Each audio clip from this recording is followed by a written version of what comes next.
Buenas tardes, jóvenes. Buenas tardes. No, saludos. Por ahí tengo también algunas apelaciones que no he contestado. Las tengo ahí marcadas. El fin de semana tuve mucho trabajo con otro examen de un curso que doy y entonces no las he podido ver. Pero para los que me han hecho algunas apelaciones por ahí, que ya son poquitas, ¿verdad? Eh, pues en cuanto pueda se las contesto. Eh, Vamos a continuar con el material de ondas. Nos falta todavía ver de este capítulo, ¿verdad? El principio de superposición, que es lo que vamos a ver hoy, ¿verdad? Y luego entraríamos al tema de ondas sonoras, que es el capítulo siguiente. Enseguida que se acabe ese capítulo, pues entonces damos el tiempo reglamentario, ¿verdad? Para hacer el examen. Les comento esto porque ya algunos estudiantes me han preguntado que si el examen es el sábado y no, jamás. Primero que todo, no hemos acabado el tema de acuerdo con el programa que está en la carta del estudiante y que está puesto en la plataforma. Y segundo, yo por lo general aviso, ¿verdad? Es decir, yo les digo, bueno, hasta aquí terminó el material y pues el examen lo vamos a fijar para tal sábado. ¿Ok? Bueno, entonces, lo que vamos a ver hoy, vamos a empezar con el principio de superposición. Eh, Nosotros hemos venido estudiando las características de una onda viajera, ¿verdad? Ya dijimos que tiene la forma de y de xt igual a f de x más menos b por t. ¿Okay? Esa es una onda viajera. Y en particular se puede demostrar matemáticamente que siempre que una función tenga esta forma, es una solución de la ecuación de onda, de la ecuación clásica de onda. Pero bueno, ya ahí no nos vamos a meter porque, pues, qué sé yo, se necesita usar cálculo en varias variables, al menos en 3 variables, y pues eso es un tema de cálculo 3, así que no quiero meterme por ahí. Pero ya sabemos que una y de xt tiene que tener esa forma, ¿verdad? X más menos b por t, ¿verdad? Y en particular, un caso de una onda viajera es la onda armónica. La onda armónica es un caso particular de esta, que es y de xt igual a multiplicado por el seno de kx más menos omega t más phi. ¿Okay? Este es un caso particular y le dicen onda armónica porque está descrito en términos de una función trigonométrica, pero también es una onda viajera. Entonces aquí podemos generalizar y decir que toda onda viajera, es decir, toda onda armónica es viajera, pero al revés no, ¿verdad? Porque este es un caso particular que usa funciones trigonométricas. Y también es solución de la ecuación de onda. Bueno, hasta ahí era que habíamos llegado la clase pasada, ¿verdad? Habíamos visto algunos otros detalles.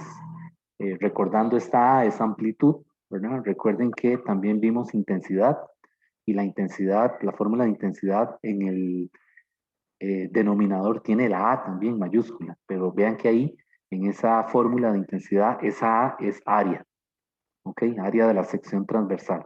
Entonces, pues tener el cuidado de no confundirlo, ¿verdad? Si ustedes prefieren, pues a esta A se le puede llamar Y máxima. Y eso ayuda un poco a ayudarle, o sea, perdón, eso le ayuda a uno a recordar, ¿verdad? Para que no lo vaya a confundir. Bueno, pero entonces eso es amplitud. Resulta que yo puedo utilizar el principio de superposición para analizar el comportamiento de más de una onda, por lo menos dos, ¿de acuerdo? Que tengan la misma amplitud. Entonces, eso se puede ver, por ejemplo, en una cuerda que tenga dos pulsos que se muevan. Es decir, alguna cuerda que esté tensa, ¿verdad? Por algún dispositivo que la sujeten, ¿verdad? Y que la tensen, y entonces se le provocan dos perturbaciones sucesivas ¿verdad? Que pueden ir en la misma dirección, o sea, dos pulsos ondulatorios que vayan en la misma dirección o que vayan en sentido contrario.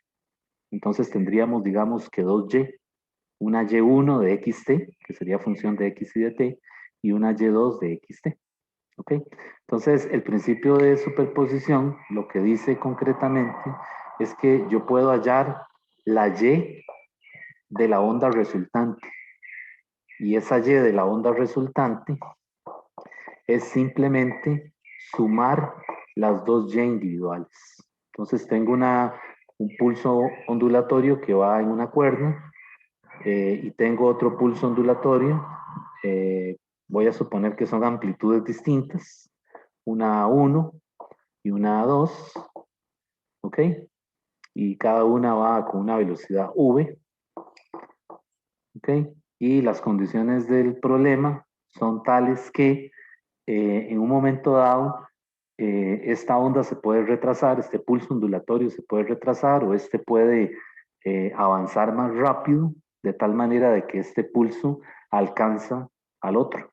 Entonces lo que se va a ver es algo así, ¿verdad? Donde el de atrás, por decirlo de alguna manera, se comienza a superponer al que va adelante. Entonces ya en este otro caso está más cerca, ¿verdad? Y en el siguiente caso lo que vemos es algo así. Vemos una onda, un único pulso que está viajando en la misma dirección hacia la derecha, pero entonces ya ahora ese pulso es la Y de las dos ondas superpuestas. ¿Ok? Y entonces vean que esto guarda cierta analogía con la fuerza neta. Cuando ustedes utilizaron la segunda ley de Newton, recordarán que pues sumábamos las componentes en X y por separado las componentes en Y. Pues realmente lo que estábamos haciendo era una superposición, solamente que en ese momento nos dijeron que era una suma de vectores. ¿Ok? Aquí en este caso, en ondas, no tenemos cantidades vectoriales, pero sí podemos sumar escalares. Entonces la Y, en este caso, aunque es una función, matemáticamente hablando, puedo sumarlas de manera de que obtendría la Y de la digamos, de la onda resultante. ¿Ok? Y eso se llama un principio de superposición. Entonces, lo que yo hago ahora es que supongo que esta onda tiene una Y1 y esta otra onda tiene una Y2. Y ambas dependen de X y de T. ¿Ok? Entonces vean qué sencillo. El principio de superposición lo que le dice a usted que si usted quiere conocer los detalles de la onda resultante, simplemente sume Y1 más Y2. Y va a ser igual a Y1 más Y2. ¿Ok? Ahora, vean que en este caso yo supuse que las amplitudes son distintas. Ese caso es más complejo y no lo vamos a ver aquí. Más adelante, si usted toma un curso de mecánica ondulatoria o ve este tema más profundo, pues se va a dar cuenta de que hay varios casos. Nosotros aquí vamos a suponer, para simplificar, digamos, el álgebra de los problemas, vamos a suponer que la amplitud es la misma. O sea, que las dos ondas viajeras tienen la misma amplitud. Y eso simplifica enormemente el trabajo. ¿Ok? Sin embargo, si alguien está interesado en esto, ¿verdad? Igual lo remito, por ejemplo, al libro de Alonso, el Alonso, el volumen 2. Ese volumen es de campos y ondas, así se llama el título del libro. Y en la parte de ondas, este material lo desarrollan, pero como 10 veces más amplio que lo que presenta el Sears, ¿verdad? Así que ahí van a haber muchos más casos, ¿verdad? Y la manipulación matemática es más, digamos que más, un poquito más engorrosa, ¿verdad? Tiene más álgebra, un poco más complicada. ¿Ok? Pero bueno, todo a su tiempo, ¿verdad? Más adelante quizás tengan que volver a retomar este tema y pues entonces posiblemente lo tengan que profundizar.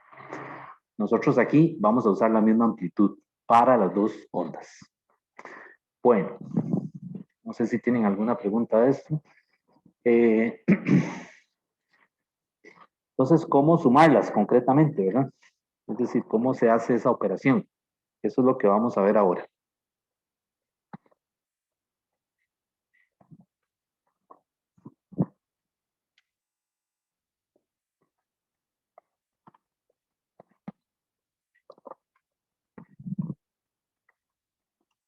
Eh, Pues resulta que en el principio de superposición, o para aplicar más bien, mejor dicho, el principio de superposición, el libro le interesa analizar dos casos en ondas transversales, que son el fenómeno de interferencia y el caso de las ondas estacionarias.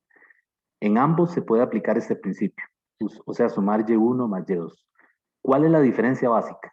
Bueno, en interferencia, los pulsos ondulatorios viajan en la misma dirección. Es el caso de las cuerdas que les mencioné ahora. Es decir, ambas se mueven hacia la derecha o hacia la izquierda y una de ellas tiene un desfase tal que, o una frecuencia tal que, o una velocidad dada, de manera que una de los pulsos se atrasa o el otro se adelanta y ocurre la superposición. ¿Ok? Eso es interferencia. Ondas estacionarias es cuando yo tengo una cuerda que está tensa entre dos puntos fijos, ¿verdad? Y hay algún mecanismo externo que le provee una vibración, algún tipo de vibrador que genera un pulso ondulatorio en la cuerda. Y lo que se aprecia es que los patrones que se forman viajan en sentido contrario, o pareciera que viajan en sentido contrario, porque realmente, en realidad, una onda estacionaria no se mueve. Entonces, la diferencia es que cuando usted ve un problema de interferencia, los signos de las Y son iguales. Ambos son positivos o ambos son negativos. O sea, ambas ondas viajan hacia la derecha o ambas viajan hacia la izquierda. En el caso de una onda estacionaria, las Y tienen signo opuesto. Una es positiva y una es negativa. Y entonces esa es una forma rápida de distinguir en qué caso se encuentra, qué caso se está estudiando. Ok, entonces vamos a ver primero el caso de interferencia.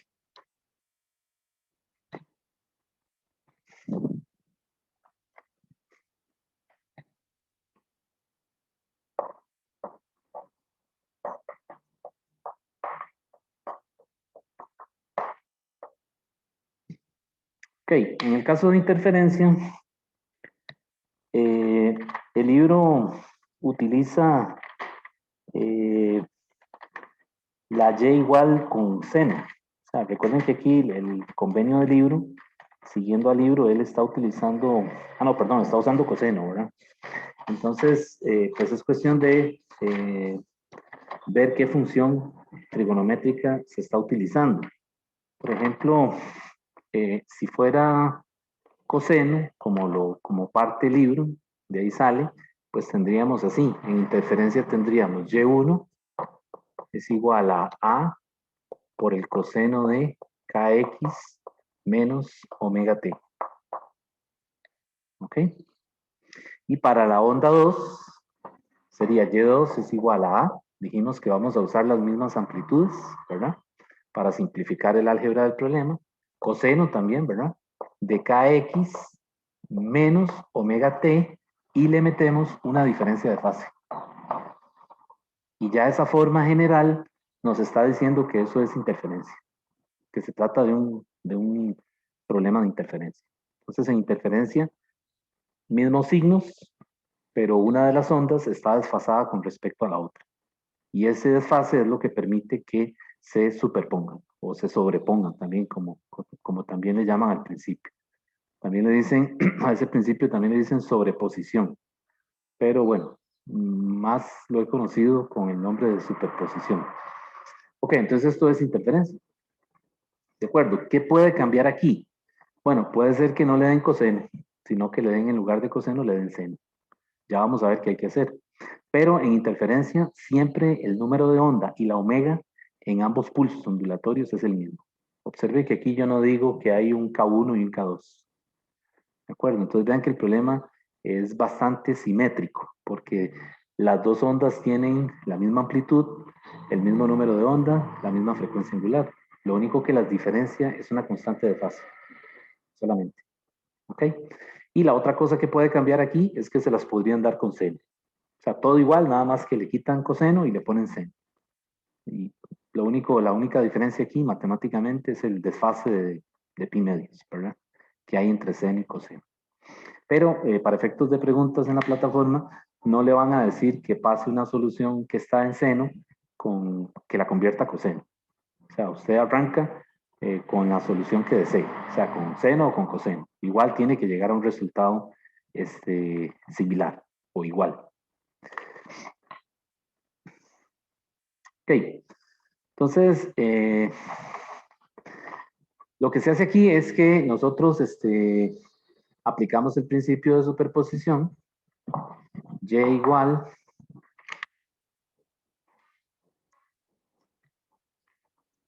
y1 más y2, y esto sería aquí, vean que las a son las mismas, ¿verdad? Entonces puedo factorizarlo, y me queda coseno de kx menos omega t, más coseno de kx menos omega t más phi.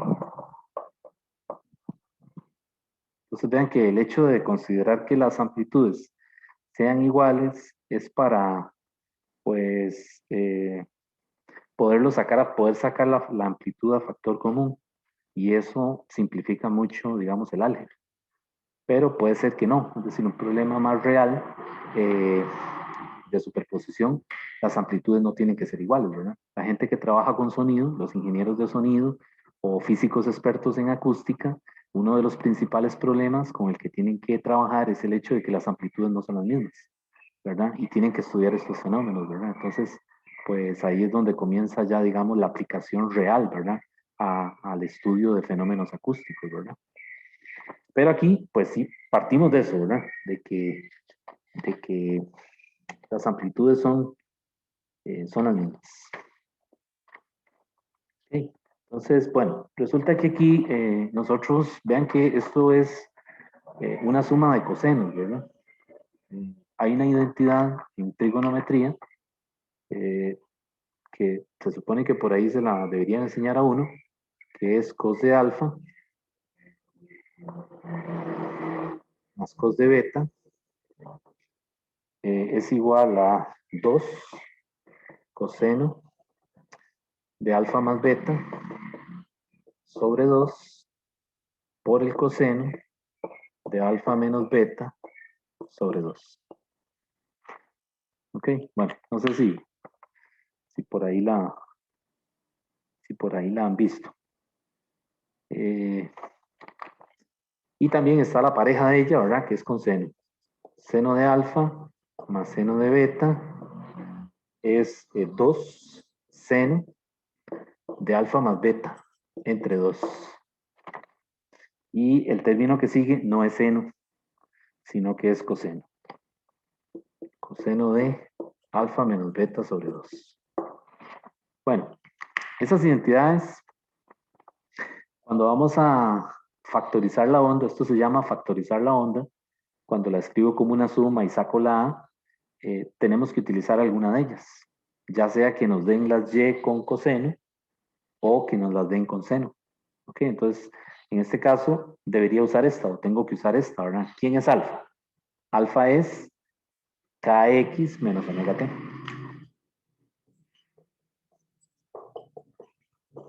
¿Y quién es beta? Beta es kx menos omega t más phi, más el ángulo de fase. ¿Sí? Igual, si le dieran seno, ¿verdad? Si la pregunta le dan las y con seno, pues entonces aquí tendríamos que utilizar esta identidad. Pues ven que son muy parecidas, ¿verdad? Ambas tienen coseno.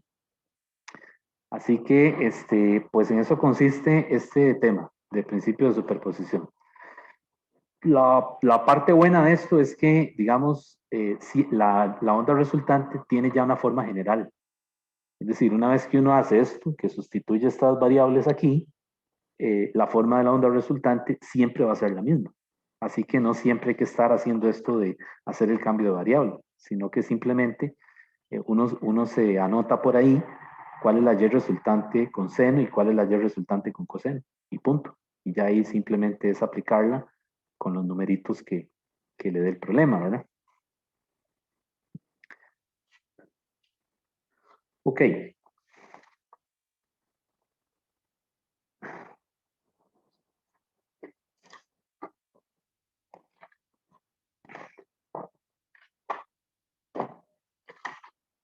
Bueno, entonces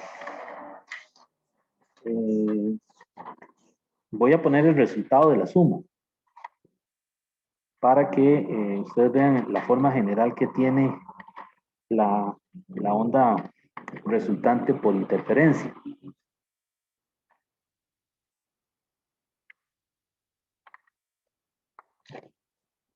Tiene esta forma. Voy a ponerla aquí arriba.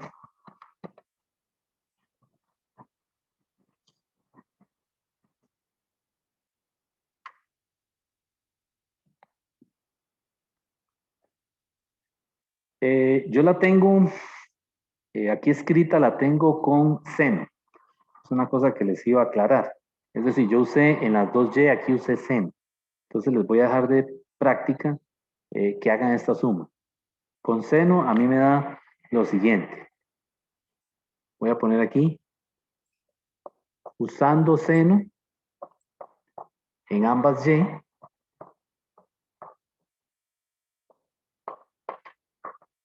el resultado de la superposición es y de xt, me da lo siguiente. 2 por a por el coseno de el ángulo de fase entre dos, phi medios, seno de kx menos omega t más phi medios. Ese es el resultado de hacer la superposición. Y con seno. Entonces yo puse seno aquí, seno ahí, saco a factor la a y hago estos cambios de variable. Alfa es kx menos omega t, beta es kx menos omega t más phi, lo acomodo un poquito, ¿verdad? Y llego a este resultado. Vean que este resultado funciona, siempre que la función que le den aquí sea seno. Entonces, practiquen ustedes con coseno, a ver qué forma tiene esta expresión. Tiene que ser muy similar, ¿verdad? Es posible que aquí haya un seno, o que se inviertan las funciones, que aquí sea coseno y que aquí sea seno.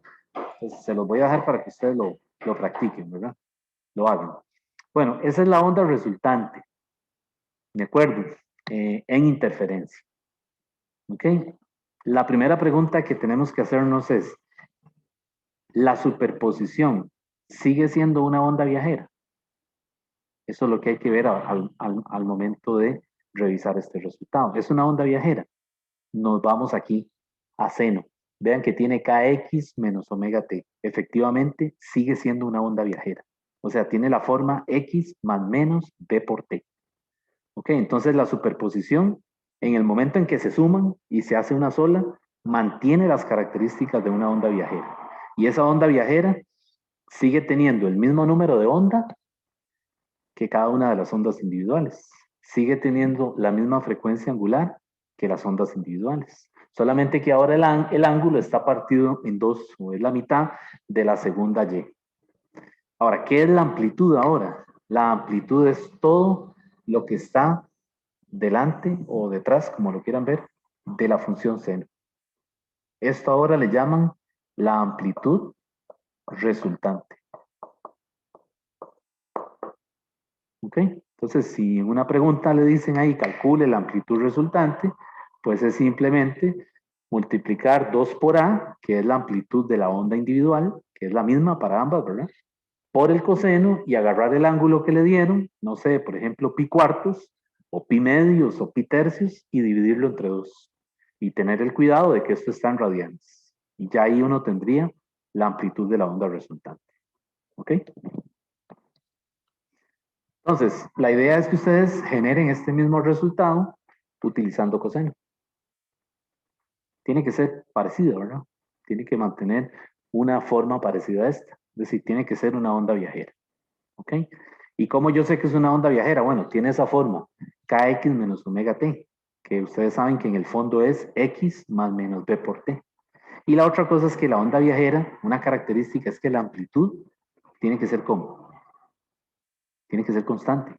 ¿De acuerdo? Y esto que está aquí adelante, delante del seno, es una constante, es un número. O sea, esto lo que está en el recuadro, no varía, porque no tiene ninguna dependencia con ninguna de las variables del problema. ven que el ángulo es fijo. Lo divido entre 2, es un número. Y lo multiplico por 2A, sigue siendo un número. O sea, esto no va a cambiar mientras ocurre la superposición. Y esa es otra característica de la onda viajera. ¿Ok? La amplitud se mantiene constante. Por supuesto, cambió de valor, sí, cambió. Ya no es A, ¿verdad? Pero sigue siendo, durante la superposición, sigue siendo una constante.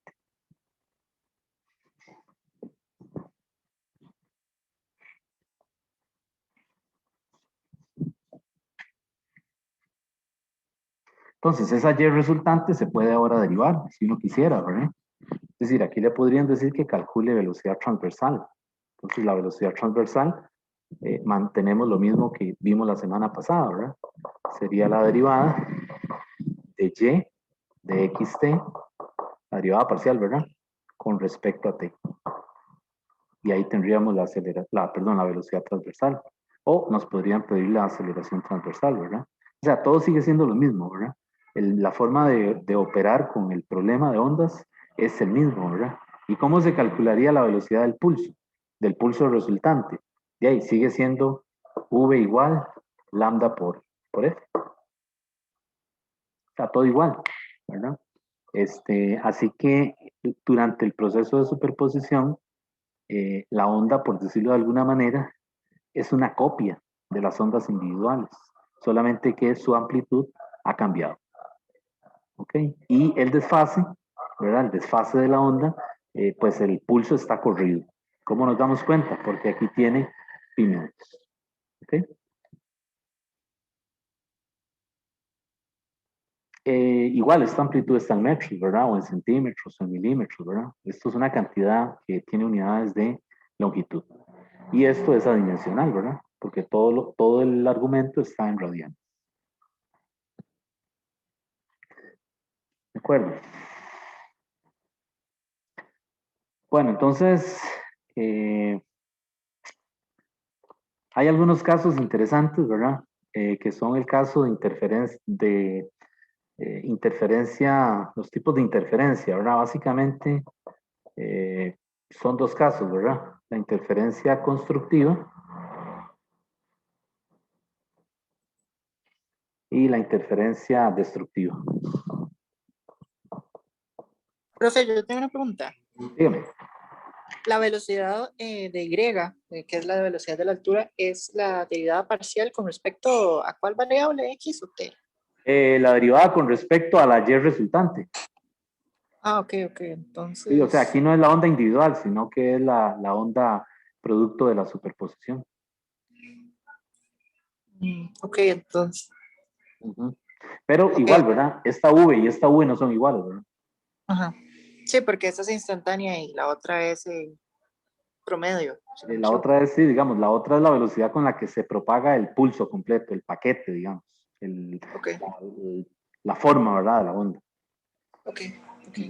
Muchas gracias. Con gusto. Les decía lo de interferencia constructiva. La condición para que haya interferencia constructiva es que el ángulo tiene que ser igual a cero, el phi. La fase tiene que ser igual a cero. ¿Ok? Y si el ángulo es cero, pues entonces, ¿qué pasa aquí? Que el coseno del ángulo, arriba, ¿verdad? El phi medios, para que eso sea cero, esto tiene que ser más menos 1. Para que haya interferencia constructiva. Y eso solamente ocurre si el ángulo toma estos valores. Bueno, comienza en 0, ¿verdad? 2pi, 4pi, valores pares que convergen a npi, donde n es par, ¿verdad? Entonces, esa es la condición para interferencia constructiva, ¿verdad? Los n tienen que ser pares. Y la amplitud tiene el valor máximo. Siempre que haya interferencia constructiva, la A tiene que ser el valor máximo, la A máxima. ¿Y la A máxima quién es? 2A. Puesto que esto solamente tiene el valor de 1 o menos 1, ¿verdad? Entonces, cuando hay interferencia constructiva, la amplitud es máxima, ¿verdad? Entonces, vean toda la información que hay ahí, ¿verdad? Porque le pueden dar la forma de la onda y le dicen, bueno, averigüe, le pueden pedir cualquier cosa, ¿ah? con la condición de que haya interferencia constructiva. Entonces, todas estas cositas implican interferencia constructiva, ¿verdad? Que el n sea un múltiplo par de pi, que el ángulo de fase sea 0 grados, y que por lo tanto ese coseno sea más 1 o menos 1, y eso nos lleva a que la amplitud tiene que tener el valor máximo, 2a. ¿Okay? Ahora, si es destructiva, la condición es que el ángulo tiene que ser pi, o 180 grados. Y entonces, si es pi, pues el coseno de phi medios ahora ya no es más menos 1, sino que es 0. Y eso solamente se cumple si phi es una sucesión de números, de valores impares de pi. Pi, 3pi, 5pi, y eso converge a npi, donde n es impar. Pues ahí hay interferencia destructiva. Y en interferencia destructiva, pues ya estamos viendo ahí que la amplitud tiene que ser ¿cómo? Tiene que ser 0. Entonces, un ejemplo de interferencia constructiva es cuando están unos músicos, por ejemplo, una orquesta, están tocando los instrumentos y el oído permite distinguir los diferentes instrumentos, ¿verdad? Que se están tocando. Qué sé yo, el saxofón, no sé, la flauta, el violín, ¿ok? Eso es interferencia constructiva. Es decir, el oído percibe las intensidades de cada uno de los instrumentos. Interferencia destructiva, pues es cuando usted escucha, o sea, percibe un sonido con cierta intensidad, o sea, percibe varios sonidos, pero no distingue uno del otro, o simplemente escucha ruido. Eso es interferencia destructiva.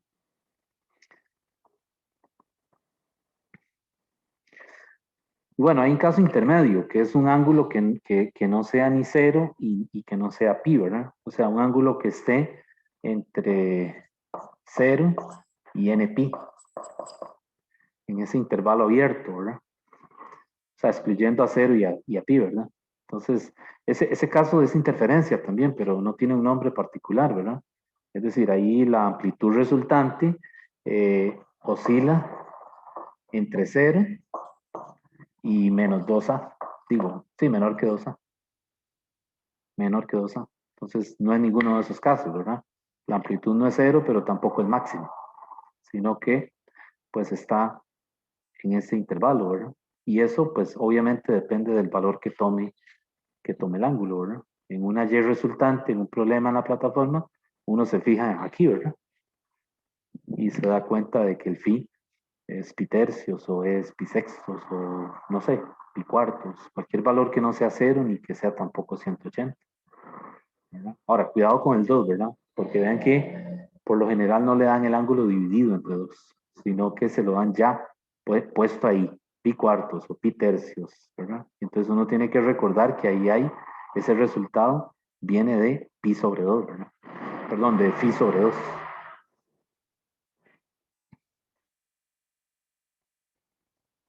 Uh-huh.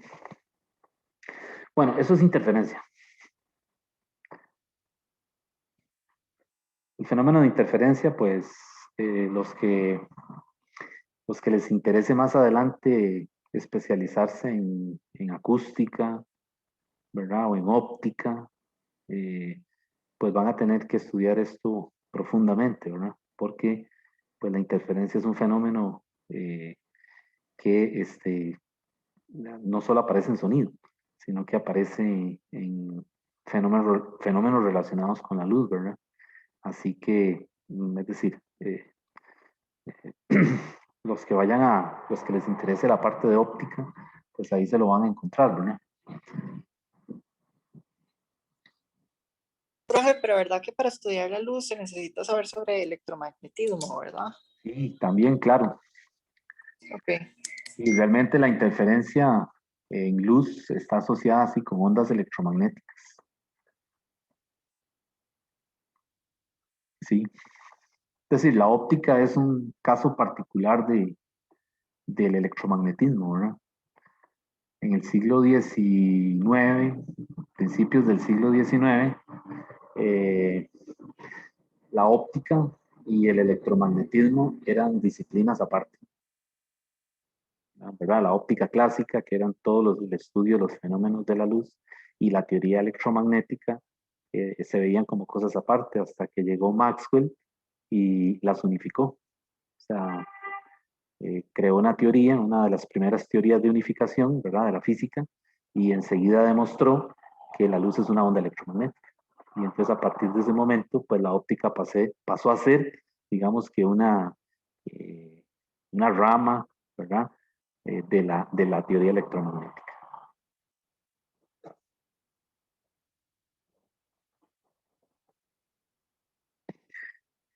Bueno, y el otro caso que les decía que usamos el principio de superposición es el caso de el fenómeno de ondas estacionarias.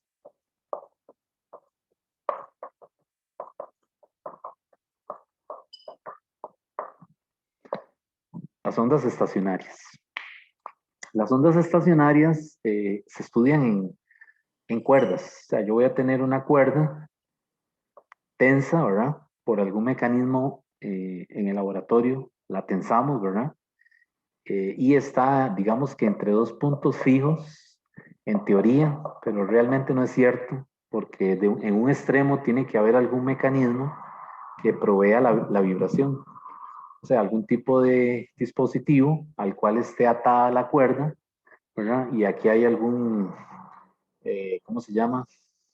Se me olvida el nombre, un generador, ¿verdad?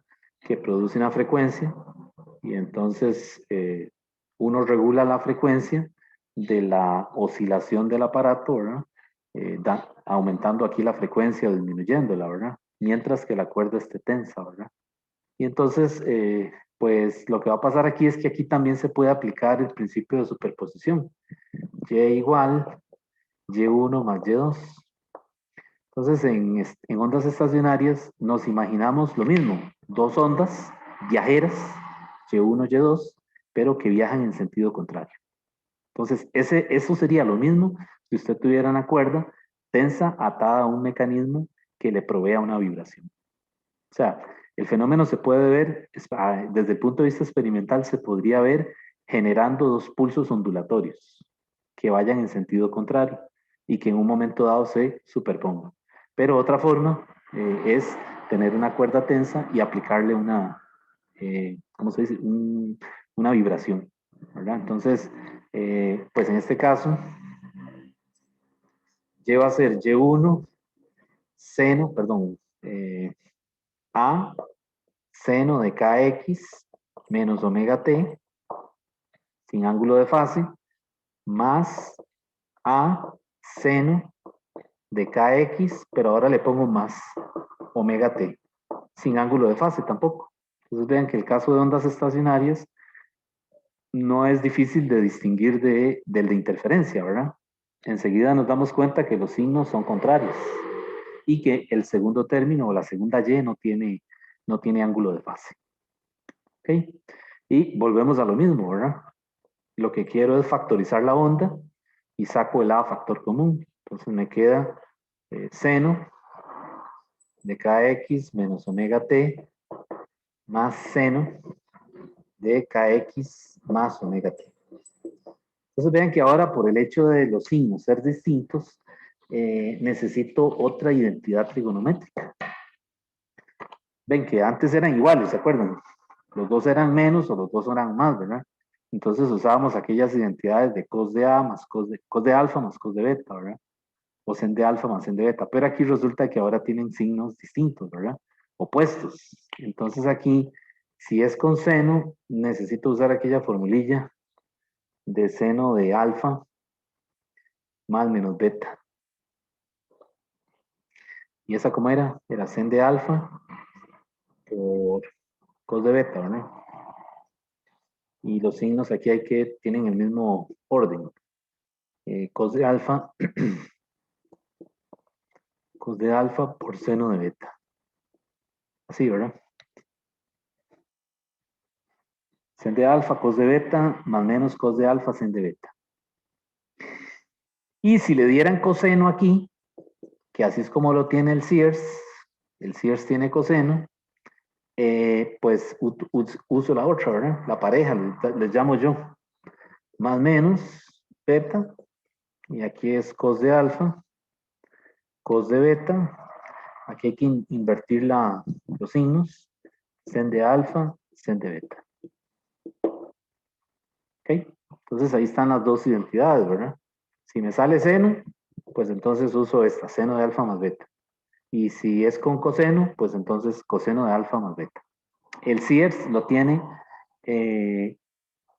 con coseno. ¿Ok? Entonces yo se las voy a presentar aquí con seno. Es decir, para que tengan las dos, es decir, para que vean las dos posibilidades.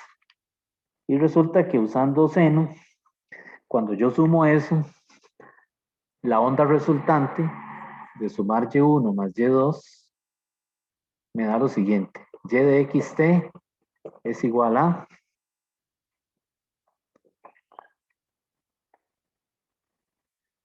la tengo por aquí. Me da esto. 2a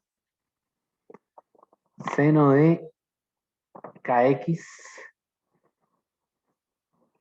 seno de omega t. Ahí estoy utilizando déjenme ver. Uy, se las puse mal, perdón. Ahí estoy, sí, aquí me faltó. Aquí es coseno. Así.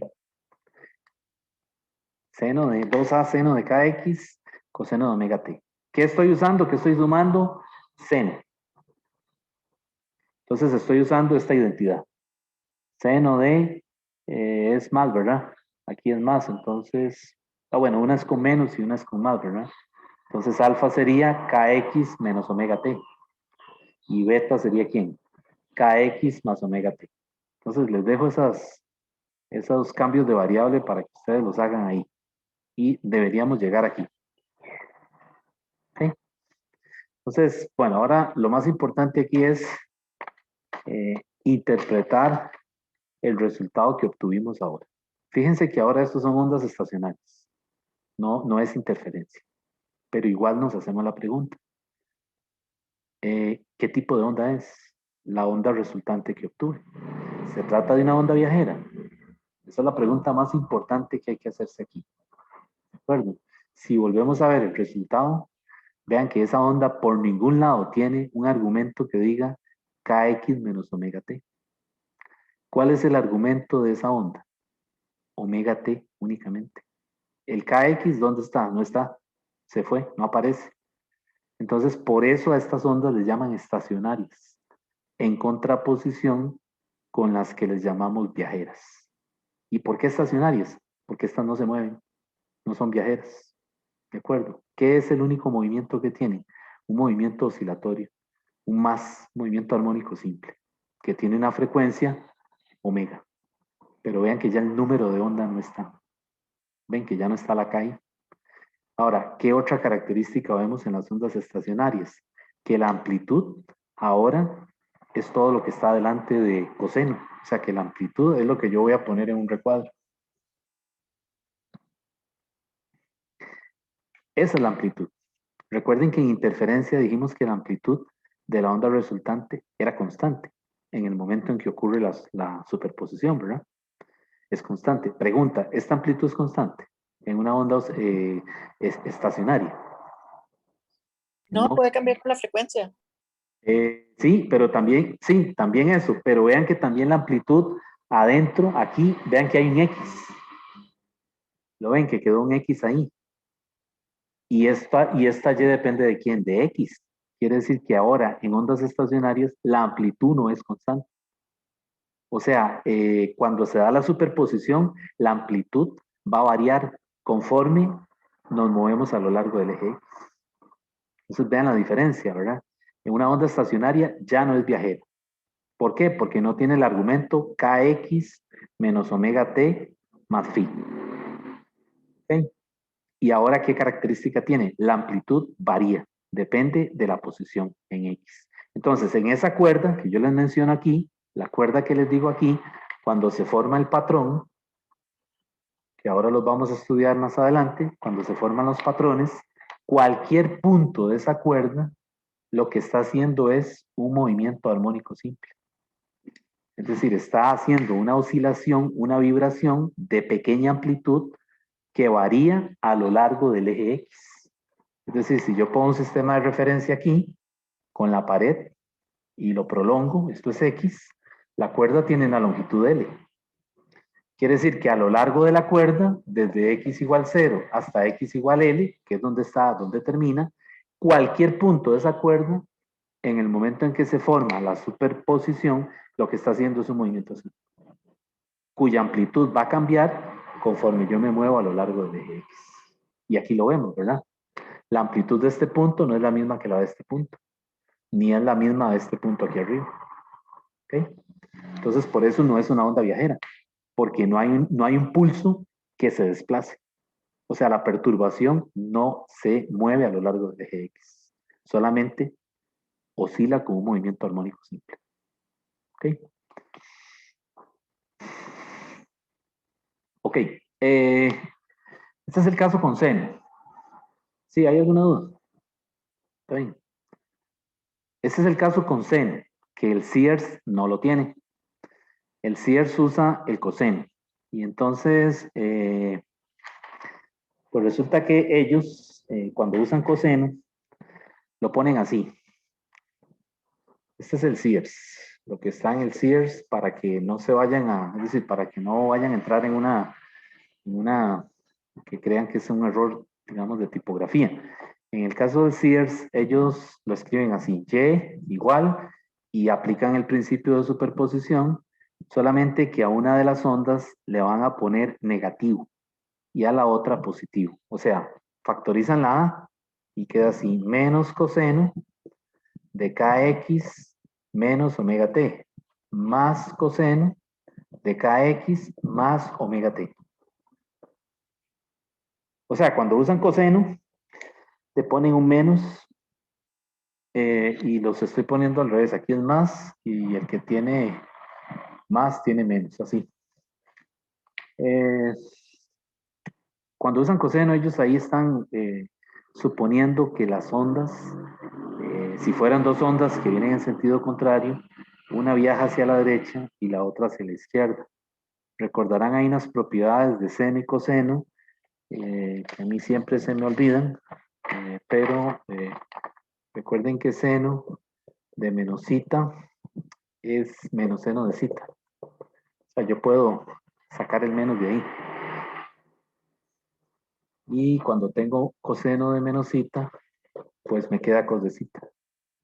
Entonces, por ahí están usando alguna propiedad de tal manera de que usan ese signo para justificarse el sentido de avance del pulso ondulatorio. Tangente, por ejemplo, tangente menos cita es menos tangente de cita. Bueno, y sale de ahí, ¿verdad? Mismo, porque es seno entre coseno. Entonces, pues el CIERS usa esta notación. ¿De acuerdo? Entonces ellos trabajan la onda estacionaria, las ondas individuales, las trabajan con menos coseno, kx más omega t, que aquí me faltó un t, más coseno, kx menos omega t. Esa es la única diferencia. Y a la hora de usar la identidad, por supuesto que usan esto. Usan el coseno de alfa más beta, más menos beta. Entonces, yo usé seno, ¿verdad? Pero ahora les estoy mostrando el caso de lo que hace Sears. Simplemente es un convenio, ¿verdad? Signos para ellos asegurarse, tener claro que es como que si fueran dos paquetes de onda individuales, viajeros, ¿verdad? Ondas viajeras que en el momento que se superponen, una se mueve hacia la derecha y la otra se mueve hacia la izquierda. ¿Ok? Y otra vez, el cambio de variable es alfa es igual a kx más omega t y beta es igual a kx menos omega t. Entonces, haciendo eso, vean cómo queda la solución de la onda estacionaria. Queda lo mismo de arriba, y de xt, queda también seno, 2a, seno de kx, y este término aquí donde ustedes ven un coseno, ahora lo que queda es un seno de omega t. O sea, en lo único que cambió fue en que en la segunda función no es coseno, sino que es seno. Ok, entonces vean que son muy, muy parecidas, ¿verdad? Solamente que hay que tener cuidado a la hora de alguna pregunta en la plataforma, ¿verdad? Fijarse que venga con seno o que venga con coseno, ¿verdad? Entonces, o sea, que le den las Y individuales con seno o con coseno. Y ya aquí tengo las ondas estacionarias, ¿verdad? Para ambos casos, ¿verdad? No le van a dar nunca tangente. O sea, siempre lo que se usa es seno o coseno, que son, digamos, las funciones, ¿cómo se dice en matemáticas? Las funciones tienen un nombre, ahora mismo no recuerdo, porque ya tangente y todo lo demás ya se puede sacar a partir de seno y coseno, ¿verdad? Pero digamos que estas son, seno y coseno son las funciones, digamos, bueno, no sé, les quedo viendo eso porque eso es de mate, pero a partir de ellas se pueden originar o generar otras funciones, ¿verdad? Con características similares. Bueno, entonces, estos son ondas estacionarias.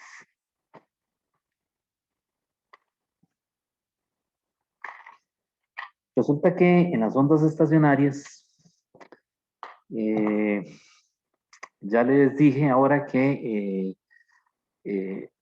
cualquier punto en la cuerda, obviamente está una X distinta, ¿verdad? Es decir, está haciendo un movimiento armónico simple, ¿verdad? Pero cada punto en la cuerda, pues está una X distinta de aquí, del cero. Suponemos que el origen está aquí, ¿verdad? Entonces este punto, por ejemplo, este que dibujé aquí o que pinté ahí, pues la X es mucho más grande que la X del punto que está aquí. Es obvio, ¿verdad? Eso sí se ve en el dibujo. Pero en ondas estacionarias a nosotros nos interesan los puntos en donde la amplitud es cero y los puntos en donde la amplitud es máxima. Similar al caso de la interferencia, ¿verdad? ¿Qué dijimos? Cuando la interferencia es constructiva, la amplitud es máxima. Y cuando era destructiva, la amplitud es cero. Pues aquí pasa lo mismo. Nosotros queremos también en ondas estacionarias identificar ahora esos valores a lo largo del eje X en donde eh, la amplitud es cero o la amplitud es máxima. ¿Ok? Entonces vamos a ver cómo se calculan esas X. Bueno, hasta aquí hay alguna pregunta. ¿Alguna duda de este material? Ese era un problema, ¿verdad? Por supuesto, para aterrizar esto.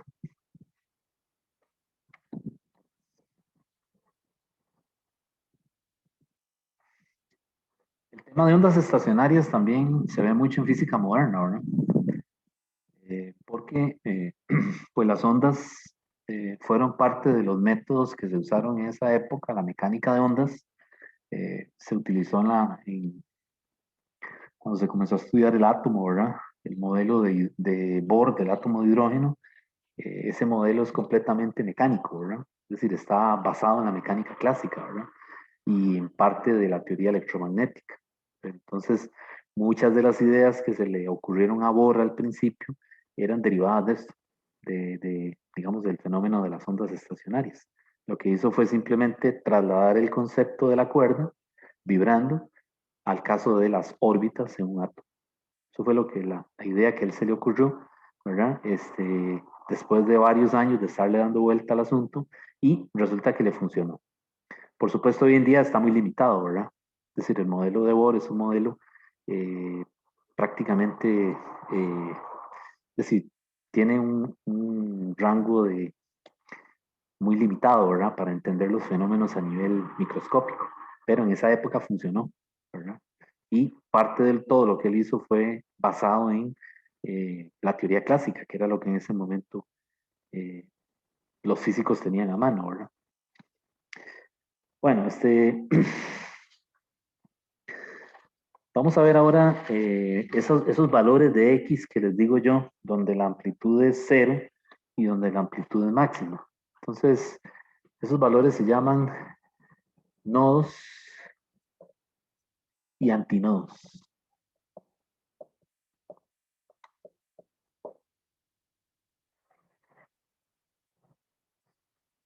Entonces, en el caso de los nodos, la amplitud es cero. Y en el caso de los antinodos, la amplitud es máxima.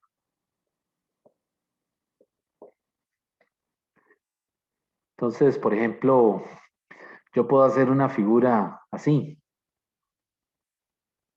en la cuerda, ¿verdad? Y generar un patrón así. Entonces, ¿cuántos nodos tiene? 2. Dos, ¿verdad? Tiene este de aquí y tiene este de aquí. X igual 0 es un nodo y X igual L, suponiendo que la cuerda es de longitud L, tensa, ¿verdad? X igual L. ¿Y cuántos antinodos tiene? Uno, que es esta región aquí en donde la amplitud es máxima. Entonces esto es un antinodo. Yo le llamo AN. Y esto es un nodo y esto es un nodo. ¿Ok? Pero, digamos, el patrón yo lo puedo cambiar la frecuencia de vibración y hago algo así. Hago dos párpados o también les dicen vientres, ¿verdad? Y entonces ahora tengo 3 nodos y tengo 2 antinodos. Entonces este patrón en la cuerda yo lo generé con una frecuencia, F1, y este otro lo generé con una frecuencia, F2. Entonces realmente en el experimento en el laboratorio, eh, uno de los nodos corresponde a la cuerda que está atada al mecanismo que produce la vibración. Sin embargo, el aparato ese, cuando usted lo prende y comienza a darle, cambia la frecuencia, oscila tan rápido, ¿verdad? Que ese punto se puede considerar aproximadamente como que si fuera un nodo. Es decir, la amplitud del aparato ese no es tan grande en comparación con las amplitudes que se van a formar en la cuerda. ¿Ok? Entonces, eso uno lo hace jugando con la perilla, ¿verdad? O sea, va comenzando a aumentar la frecuencia y comienza a ver primero el patrón de un solo párpado, le comienza a dar más frecuencia y comienza a ver 2 patrones. Y le da más frecuencia y ve 3. Y todavía 4 es fácil, ya poner 5 ya cuesta. Hay que afinar ahí la puntería, ¿verdad? Ya cuesta bastante lograr eso. Ok, entonces esa es la idea. Entonces yo quiero saber, por ejemplo, en este caso, que yo sé que el primer nodo visualmente, yo sé que ese es X igual 0. Y el siguiente nodo muy probablemente es L medios. Y el tercer nodo es X igual 3, X igual L.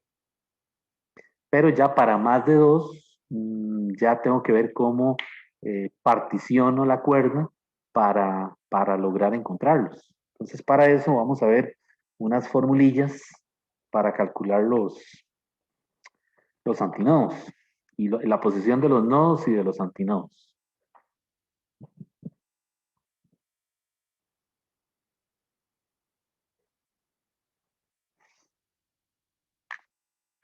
Entonces, esto yo lo estoy haciendo, lo que voy a decir aquí es con base en esta ecuación, con la que tiene coseno de omega t. Pero bueno, ahora que lo veo no es importante, ¿verdad? Déjenme corregir porque lo estoy diciendo mal. Es decir, lo que yo necesito es estudiar la amplitud. Y vean que la amplitud en ambos casos, sea que usted use seno o coseno, siempre va a ser lo mismo, ¿verdad? O sea, la amplitud siempre va a ser 2 seno de cada x, ¿verdad? Entonces aquí, no importa con cuál de las dos ondas estacionarias o estacionarias estamos trabajando, ¿verdad? Entonces, esto que voy a ver aquí son la posición de los antinodos. O sea, las X de los antinodos. Entonces, la condición es, dijimos que para que los antinodos, para calcular esas X, la amplitud tiene que ser máxima, ¿verdad? ¿Cuándo la amplitud aquí es máxima? ¿Cuándo este valor es máximo aquí? Lo que está entre paréntesis. ¿Cuándo eso es máximo? Cuando seno de cada X sea igual a más menos 1. ¿Verdad? Entonces se tiene el valor máximo que es 2A. ¿Está bien? Entonces yo de ahí utilizo esta fórmula. Yo sé que K, el número de onda, es 2pi entre lambda, ¿verdad? Entonces yo voy a aprovecharme de eso para sustituirlo aquí. Entonces vean que yo puedo escribir que Kx Para que esto se cumpla, kx tiene que ser igual a ¿qué? Tiene que ser igual a pi medios, 3 pi medios, ¿quién más? 5 pi medios, y así sucesivamente. Entonces, kx, o sea, k es 2 pi entre lambda. Entonces yo puedo cambiar ese 2 pi entre lambda, ponerlo aquí, donde está la k, para quitar el número de onda, ¿verdad? Porque en estos problemas generalmente lo que se conoce es la longitud de onda, ¿verdad? Y entonces vean lo que queda. Despejando la x me queda que la posición de los antinodos es igual a n más un medio multiplicado por lambda medios, donde la n arranca en 0, que es el primer nodo, siempre, ¿verdad? X igual 0. Digo, n igual 0, 1, bueno, x igual 0 también, ¿verdad? 2, y así sucesivamente. Entonces, vean cómo, esta es una fórmula entonces para calcular la posición de los antinodos.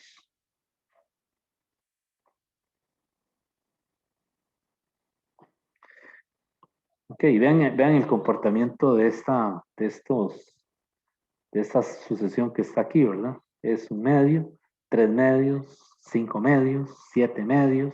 Entonces yo lo puedo generalizar a n más un medio, ¿verdad?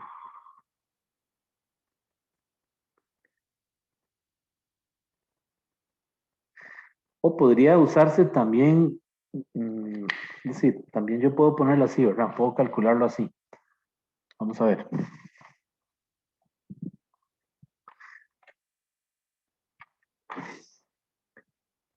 Puedo ponerlo así.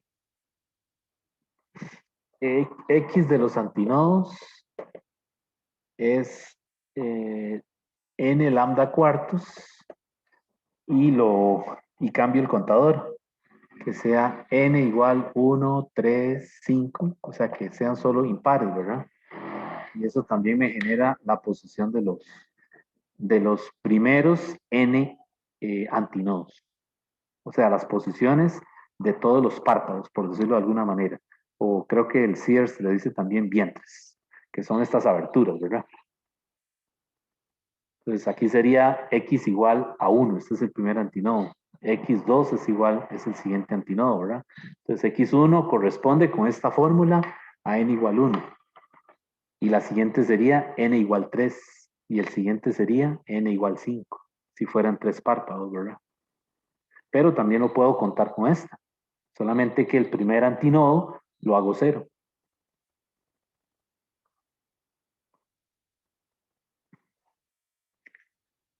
Ok, entonces antinodos implica amplitud máxima, ¿verdad? Y ahora vamos a ver la posición de los nodos.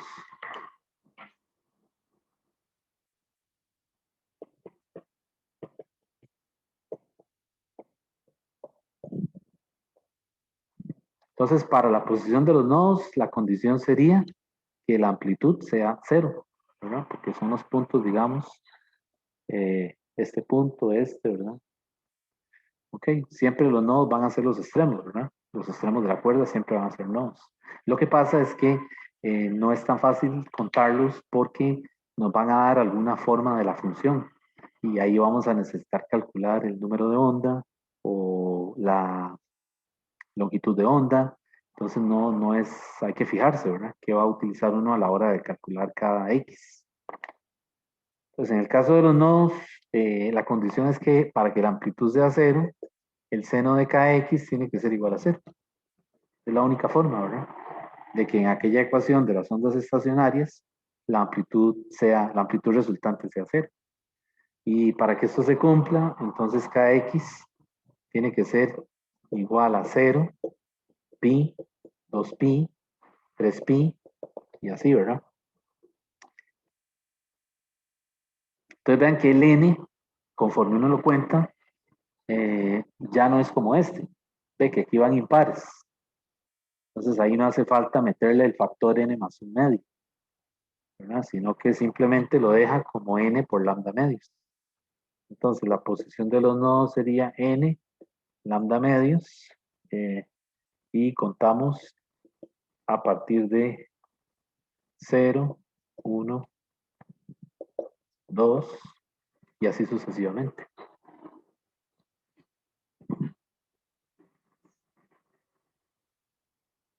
¿Ok? Entonces ahí está, ahí tengo la fórmula para calcular la posición de los nodos, ¿verdad? Que serían, como vemos aquí, el primero, si yo hago n igual 0, el primero es 0. De ahí es el extremo izquierdo de la cuerda, siempre, ¿verdad?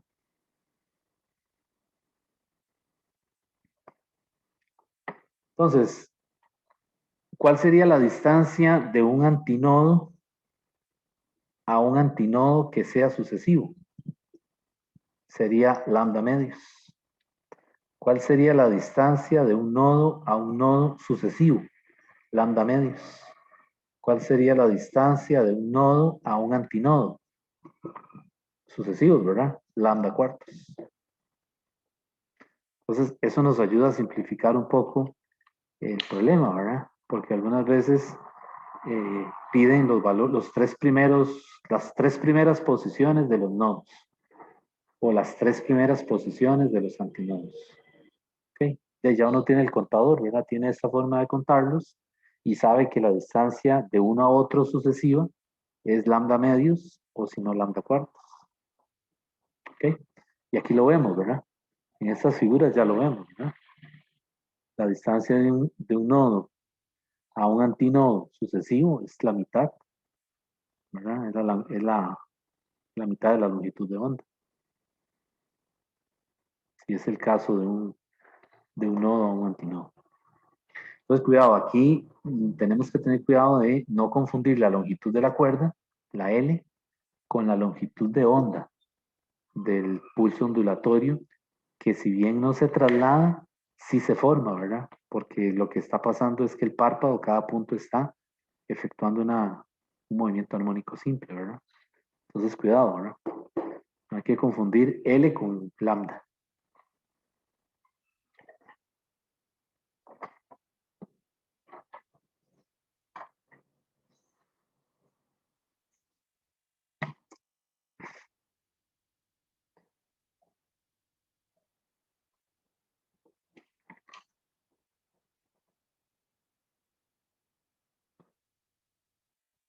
Bueno, vamos a ver entonces ahora eh, los modos normales en una cuerda.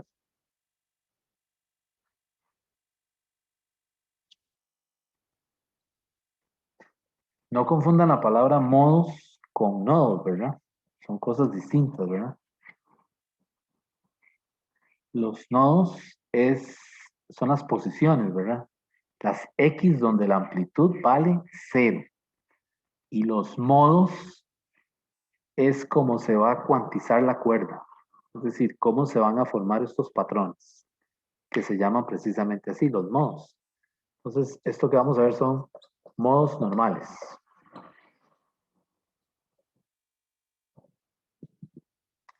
Entonces, volvemos al problema de la cuerda, ¿verdad?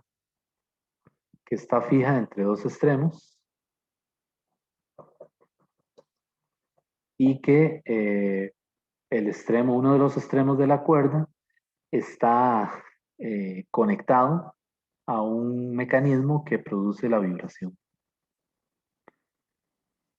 O sea, que tiene una frecuencia F, que le podemos cambiar la frecuencia.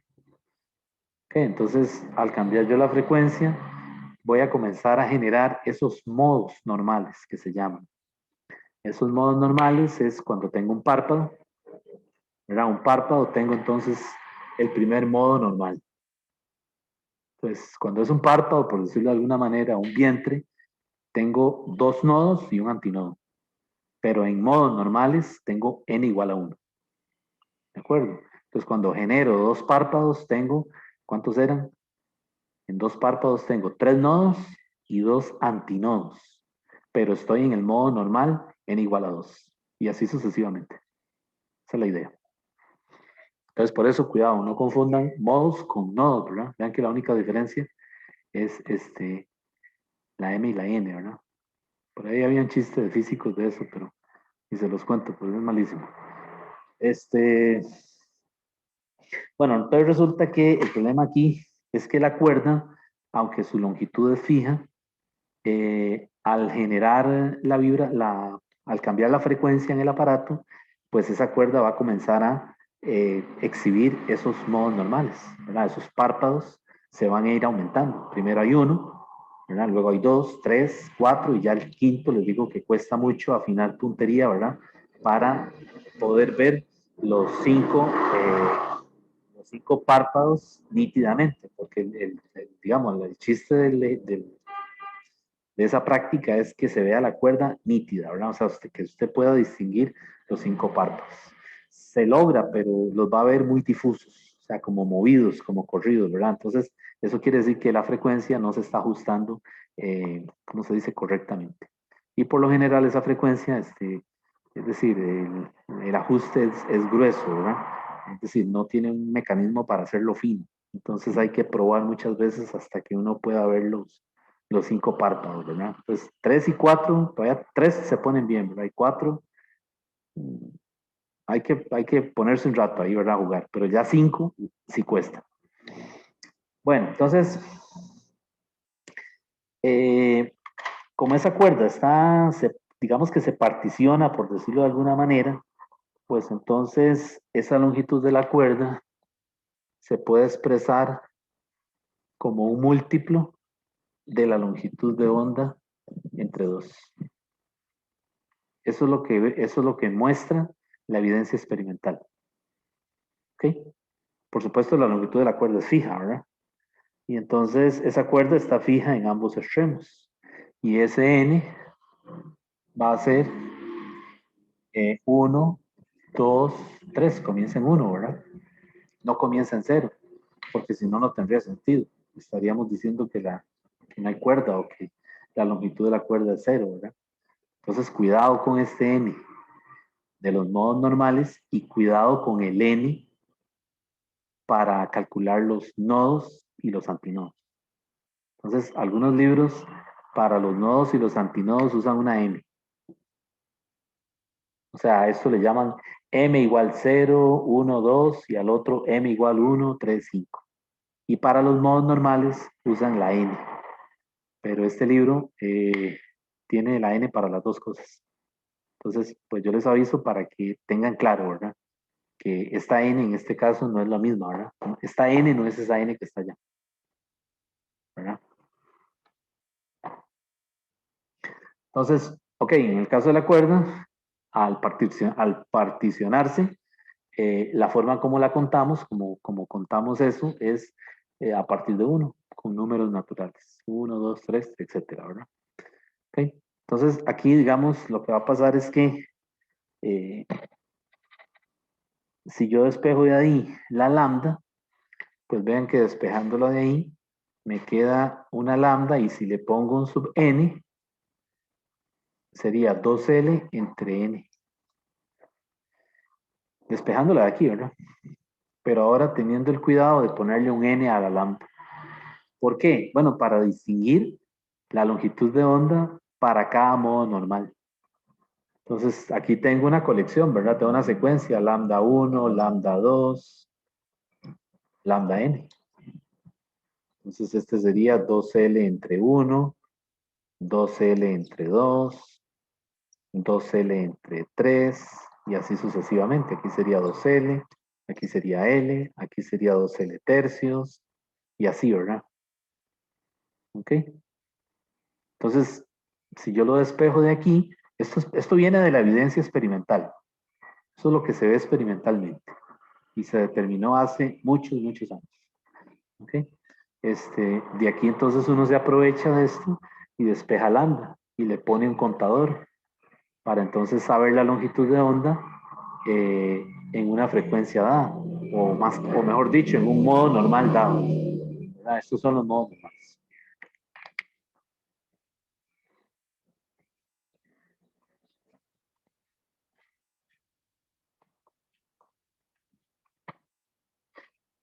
Y bueno, entonces, vean que ahora también resulta que yo puedo utilizar aquella fórmula que tenemos por ahí, V igual lambda por F, ¿verdad?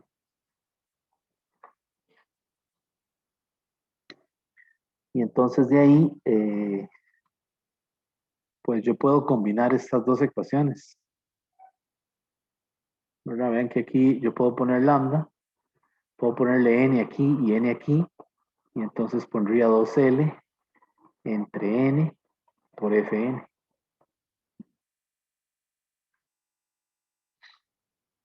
Y de aquí puedo despejar la Fn, la frecuencia enésima, que sería entonces n por v entre 2L. Y v es, la cuerda está tensa, ¿verdad? Entonces puedo aprovecharme de eso. N entre 2L, raíz de Ft, que es la tensión entre el mu, la densidad lineal de masa.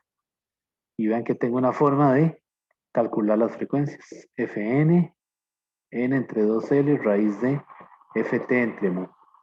Y n aquí otra vez son los modos normales, ¿verdad? Que comienzan en 1. 1, 2, 3. ¿Ok? Entonces, para n igual 1, tendría la frecuencia F1, que sería 1 entre 2L, raíz de Ft entre mu. Y así sucesivamente. Entonces, F1 se llama la frecuencia fundamental. Así como en el átomo de hidrógeno, también Bohr utilizó una notación similar, ¿verdad? Él habla del estado base o el estado fundamental para una órbita dada en el átomo, ¿verdad? Entonces, la idea viene de esto, ¿verdad? De la mecánica ondulatoria. Entonces, esta, la primera, la F1, se llama la frecuencia fundamental.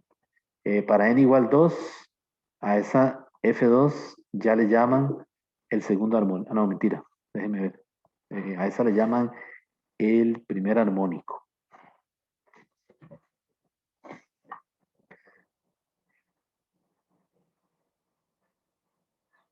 Si no, a esta le llaman el segundo armónico. Sí, a la frecuencia fundamental también le dicen primer armónico, ¿no? Entonces, la 2 sería segundo armónico. La F3, tercer armónico. Y así, ¿verdad? Entonces, esa serie se llama la serie armónica.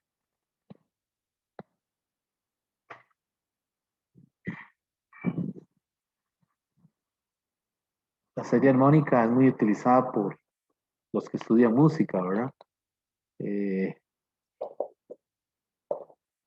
F1, F2, F3 es la serie armónica.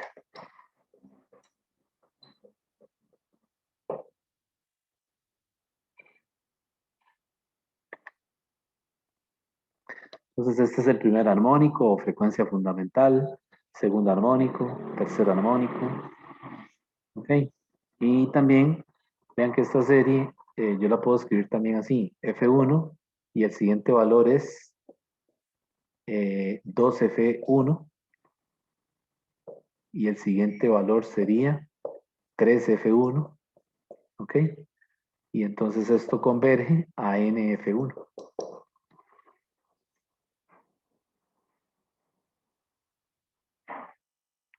Entonces vean la notación, por ejemplo, esta de aquí, 3F1, ¿cómo le llamaríamos a esta 3F1? Sería el tercer armónico, o también le dicen el segundo sobretono. ¿Okay? Entonces 4F1 sería, si pongo aquí 4F1 sería el cuarto armónico, o también le llaman como el tercer sobretono. Entonces vean esa notación, porque algunas veces en las preguntas de la plataforma le hablan del primer armónico o del segundo sobretono, entonces hay que tener cuidado con el convenio, ¿eh? Con el convenio que se usa. Este segundo armónico y también sería ¿quién? El primer sobretono. ¿Okay? Y la F1 solo es frecuencia fundamental o primer armónico.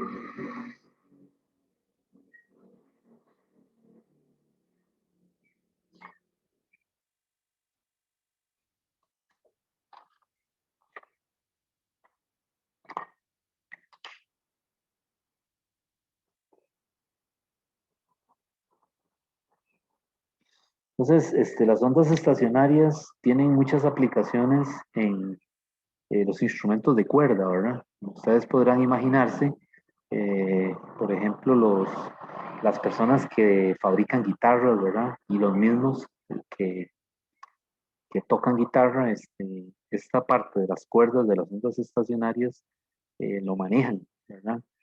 Ya sea porque lo han estudiado técnicamente, ¿verdad? O intuitivamente, ¿verdad? Por ejemplo, los que afinaban guitarras hace muchos años, los afinadores de verdad, que les llamo yo, ¿verdad? Eso era a puro oído, ¿verdad? Entonces, tensan las cuerdas con las clavijas en la guitarra y comienzan a lo que ellos llaman puntear la cuerda, ¿verdad? De tal manera de que lo que hacen simplemente es acomodar esa serie, la serie F1, 2F2, para darle el tono que ellos quieren. Pero eso es a puro oído, ¿verdad? Es decir, horas de horas dándole, hasta que llegaban al tono que ellos querían, para interpretar una melodía en la guitarra. Hoy en día no, hoy en día hay un aparato que afina la guitarra y no hay que saber nada de esto. Simplemente la guitarra, bueno, sí hay que saber, obviamente tienen que tocar la guitarra, ¿verdad? Y comenzar a escuchar el aparato.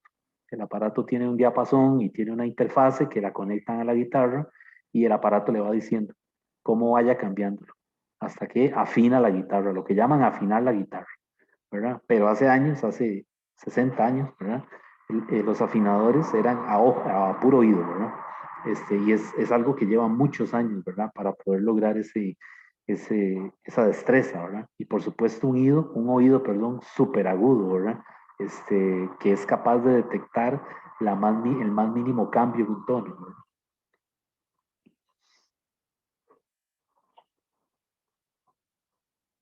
Bueno, entonces, esto es lo de ondas estacionarias y lo de interferencia. Eh, Tengo que hacer unos problemas de esto, así que planeo hacerlos el jueves, eh, hacer unos problemitas de este material y empezar con el capítulo de sonido. Entonces, yo pensaría que tal vez de hoy en 8 estoy acabando con el material, más o menos, ¿verdad? Estaría acabando con el material o inclusive de este jueves que viene en 8, porque no hay prisa. Realmente el contenido del curso de Física General 2 de Físicos, es decir, no es tan amplio en comparación con las semanas de clase. Entonces, pues el jueves vamos a hacer problemas de esto, ¿verdad? Quizás si ustedes lo van leyendo también, ¿verdad? Para que también eh, pues sea más provechoso, ¿verdad? Entonces el jueves vemos unos problemas de esto, ¿verdad? De modos normales y de principio de superposición y pasamos al capítulo de sonido. Entramos a ver el capítulo de sonido y ya sería el último tema que nos queda, bueno, el último capítulo para, para el segundo parcial. Eh, ¿Tienen alguna pregunta, alguna duda?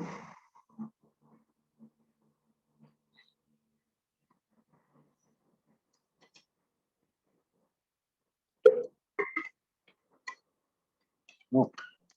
En mi Yo parte creo que no, en teoría está bien, pero voy a ver si hay algún problema y si no, o sea, entiendo la teoría, pero no sé si puede ser un problema. Entonces, ahí lo Bueno, los ahora. problemas no son tan complicados de este material, Ajá. no son tan difíciles. Digo, hay unos que sí tal vez son un poco más elaborados, pero para efectos de problemas, de preguntas en la plataforma, recuerden que tienen que ser preguntas eh, conceptuales y si son de calcular, algo que sea relativamente corto, ¿verdad? Eh, es decir, de este material hay problemas largos, pero es decir, es un problema para un examen de desarrollo. Así que más aquí es importante la parte conceptual, ¿verdad? Distinguir esto de la n para contar los nodos y los antinodos y la n para contar los nodos normales, ¿verdad? Y distinguir entre una onda estacionaria y una onda viajera, las características, ¿verdad? Las similitudes, las diferencias con las amplitudes, eso es más importante, ¿verdad? Porque pues tal vez venga de repente una pregunta, van a haber preguntas relacionadas con la parte conceptual. Está bien, jóvenes. Entonces, pues nos veríamos el próximo jueves para continuar con este material. Esta semana, el miércoles, sí tenemos horas de consulta. Así que por ahí les envío la invitación transcurso del miércoles en la mañana para los que puedan conectarse ese día y ahí aclaramos dudas de oscilaciones, que es el primer tema que hemos visto, ¿verdad? Bueno, entonces quedamos aquí y entonces nos vemos el próximo jueves. Hasta luego, jóvenes. Muchas gracias, profe. Bueno, Buenas con mucho tardes, gusto. profe. Hasta luego. Gracias, profe. A ustedes, Gracias, gracias profe. por su interés. Gracias, profe. Bueno.